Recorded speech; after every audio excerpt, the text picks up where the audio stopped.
नमस्कार, मी रमेशचंद्र बागुल आणि तुम्ही पाहत आहात सार्वजनिक वार्ता। संगमनेरमध्ये उद्या महाएल्गार आढावा बैठक।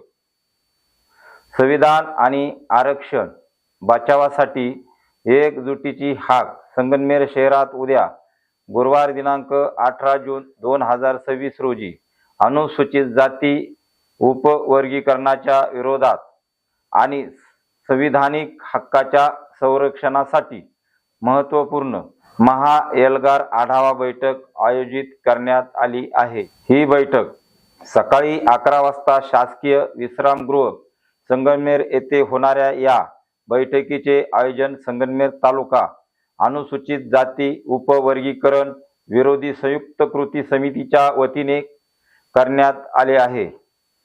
अनुसूचित जातीमध्ये उपवर्गीकरण करण्याच्या निर्णयामुळे समाजात फूट पडण्याची शक्यता व्यक्त केली जात असून या निर्णयाच्या विरोधात राज्यभरातून तीव्र प्रतिक्रिया उमटत आहेत। याच पार्श्वभूमीवर येत्या 2 जुलै 2026 रोजी होणाऱ्या महाराष्ट्रव्यापी आंदोलनाची दिशा आणि रणनीती निश्चित करण्यासाठी ही बैठक अत्यंत महत्त्वाची मानली जात आहे।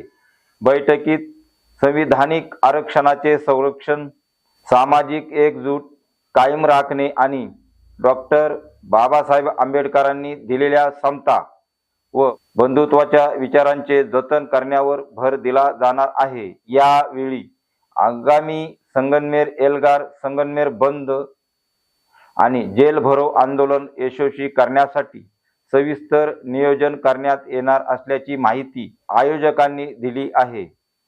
या बैठकीला विविध आंबेडकरी पक्ष, रिपब्लिकन गट, सामाजिक संघटना, युवा कार्यकर्ते, विद्यार्थी संघटना, महिला आघाड्या, भीम सैनिक तसेच बौद्ध समाजातील नागरिक मोठ्या संख्येने उपस्थित राहणार असल्याचे सांगण्यात आले आहे। संयुक्त कृती समितीच्या वतीने सर्व मतभेद विसरून एकत्र येण्याचे आवाहन करण्यात आले आहे। आता नाही लढलो तर संपलो आणि एक व्हा, संघटित व्हा, संघर्ष करा हा संदेश देत घटनात्मक हक्काच्या रक्षणासाठी मोठ्या संख्येने उपस्थित राहण्याचे आवाहन करण्यात आले आहे। उद्याची ही महत्त्वपूर्ण बैठक आगामी आंदोलनाची दिशा ठरवणार का? उपवर्गीकरणाच्या मुद्द्यावर संगमनेरमधून कोणता संदेश जाणार याकडे आता संपूर्ण राज्याचे लक्ष लागले आहे।